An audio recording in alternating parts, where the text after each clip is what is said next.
బొద్దింకల party, cockroach Janata party పేరుతో ఒక సామాన్యమైనటువంటి వ్యక్తి భారతదేశంలో కాకుండా ఎక్కడో ఇతర దేశంలో ఉండి ఈ కేంద్ర ప్రభుత్వం యువతకు చేస్తున్నటువంటి మోసం పైన, ముఖ్యంగా సుప్రీంకోర్టు జడ్జి సోషల్ మీడియాలో ప్రభుత్వ వైఫల్యాలను ఎత్తి చూపుతున్నందుకు బొద్దింకల్లాగా వ్యవహరిస్తూ ఉన్నారు అని చెప్పి చేసినటువంటి వ్యాఖ్యలకు వ్యతిరేకంగా సోషల్ మీడియాలో ఇన్స్టాగ్రామ్, ట్విట్టర్ వేదికగా ఒక సైట్ క్రియేట్ చేస్తే ఆ సోషల్ మీడియా ప్లాట్ఫామ్లో వచ్చినటువంటి ఆదరణ అంటే జెడ్ పేరుతో యువత అందరూ కూడా ఈ రోజున బయటకు వచ్చి ఏ విధంగా కేంద్ర ప్రభుత్వ వైఖరి పైన దండయాత్ర చేస్తూ ఉన్నారో, కేంద్ర ప్రభుత్వాన్ని వ్యతిరేకిస్తూ ఉన్నారో, మోడీ, అమిత్ షా వ్యవస్థలన్నిటినీ కూడా అడ్డం పెట్టుకుని యువతని మోసం చేస్తూ ఉన్నారు.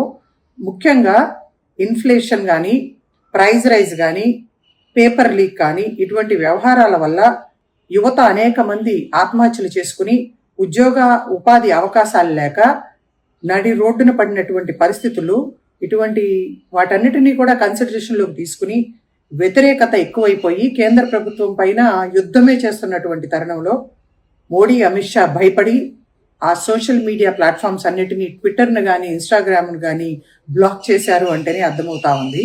వాళ్ళు ఈ భారతదేశ యువతకు భయపడతా ఉన్నారు. అదేవిధంగా మహిళలకు కూడా రక్షణ కల్పిస్తామని చెప్పి మహిళలకు కూడా రక్షణ లేనటువంటి ఈ కేంద్ర ప్రభుత్వ వైఖరి కేవలం భారతదేశాన్ని మొత్తం కూడా అదాని, అంబానీకి అమ్మివేస్తూ ఈ దేశ ప్రజల్ని మోసం చేస్తున్నటువంటి వైఖరిని ఎండగడతా ఉన్నారు. తిరుగుబాటు ప్రకటించినటువంటి యువతకు హ్యాట్స్ ఆఫ్. మేమందరం కూడా కాక్రోచ్ జనతా పార్టీకి మద్దతు ఇస్తా ఉన్నాం. నేను మాత్రమే కాదు, అనేక మంది దిగ్గజాలు, రాజకీయ ప్రముఖులు, ప్రతిపక్ష నాయకులే కాదు, అందరూ కూడా స్వాగతిస్తా ఉన్నారు, మద్దతిస్తా ఉన్నారు. దీనికి భయపడిపోయి ప్రత్యక్ష దాడులకు పాల్పడటానికి కూడా వెనకాడినటువంటి పరిస్థితి భారతీయ జనతా పార్టీ.